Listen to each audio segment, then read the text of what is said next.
business and some insight into the soccer industry as a whole. For this speech, I'd like to dive back into the job experience, if you will, and this time related to my time working at the World Series of Poker. During this speech, I'm going to share a little bit about the World Series of Poker, some information about the game of poker itself, talk about my job duties that I performed while at the World Series, and wrap up kind of sharing with you all my overall takeaway from working there. Growing up in Las Vegas, there's a particular stretch of land or place, if you will, that has become synonymous with tourism, travel, and entertainment. And that stretch of land is the Las Vegas Strip, or Las Vegas Boulevard. Now, you'd be hard-pressed to find somebody that has been born and raised in Las Vegas that has not paid a visit to or works at a casino. Now, I myself had the opportunity to work for Caesars Entertainment one summer at the Rio, Las Vegas for the World Series of Poker. Now, the World Series of Poker, or WSOP for short, is a series of poker tournaments held annually where hundreds of thousands of individuals flock to Vegas to play in these tournaments and play poker. Now, the winner of these tournaments wins a multi-million-dollar cash prize as well as a bracelet. Now, to most, that multi-million-dollar cash prize would be the thing that would draw me to wanting to play. But to most of the poker players, the money is kind of the side factor, and the most prized possession is that bracelet. And this bracelet is very coveted. It's almost similar to a Super Bowl ring or an NBA championship ring. It's really high up there as far as what these players want. Now, the game of poker itself is a gambling card game. And the game involves betting and individual play. Now, the winner in poker, more or less, is determined by ranks and player cards. Now, some of the player cards aren't even revealed until the end of the game. And this is where strategy comes to play. And you see a lot of players that might not have a good hand that are actually winning because of their so-called poker face. Now, if I went into the rules and strategy of poker, I'd probably be here past into next week because there's just so much that's involved in it and so many different ways in which you can win.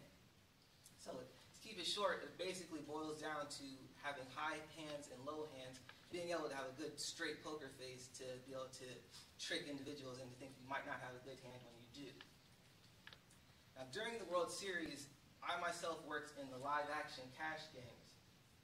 Now, this was aside from tournaments where individuals had free time or wanted to get away from the tournament and would be able to play poker in this section. I myself was able to see a lot while working there and had a very good chance to get a well-rounded view of all the types of poker players. Some of the job duties that included while I was a chip runner were basically that, running chips from the cage to the players and so forth. A player would come and sit down at the table and would ask for a certain amount of chips, where I would verify the player how many chips or cash that they have and chips that they would want, and then go to the cage or our main bank and then return those chips to that player. Now, this is where paying attention to detail becomes very strategic, because nobody wants to lose any kind of money, especially when you're dealing with gamblers and high amounts of money. So that's where it becomes key to be able to pay attention to what you're doing and also being able to stay on task. Now, aside from providing chips to different players, we also, if a player would get tired and want to move to another table or leave for the day, they would call it coloring up, which would have a certain amount of chips and a lesser amount of chips they could be able to walk around. So you say if you have $100 in chips, they would say, can you color these up for me? And we would count out those chips, go to the cage, and then I would give them either one $100 chip or four $25 chips. So basically it's a lot easier than carrying a plate of chips and just carrying four. Also, while working at the World Series, we dealt a lot with the different dealers at the table. Now, some of the functions that we incorporated with those dealers would be performing fills. And this would be when the dealer's bank would go low and they would need more chips to continue playing the game. So they would call for a fill, and one of the chip runners would run over and provide that service for them, which would be to the bank and coming back and giving those chips.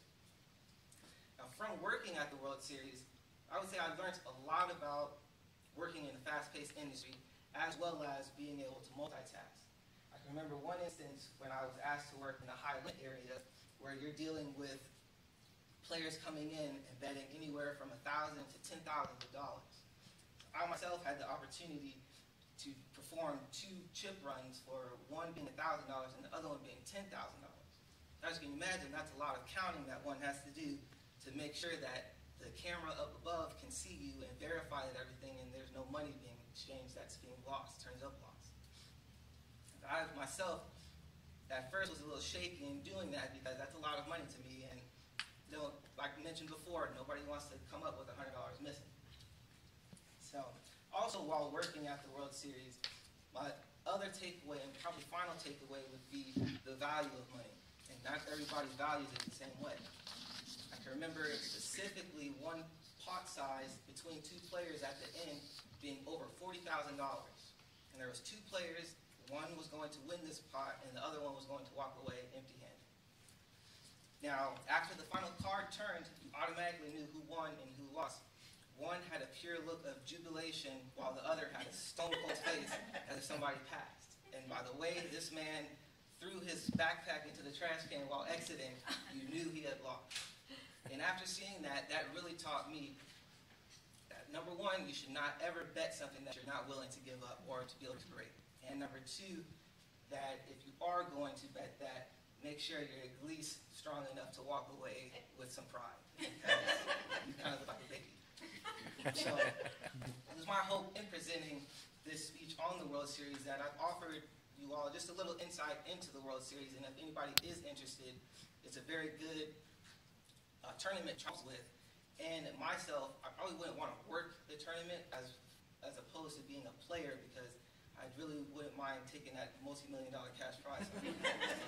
Thank you.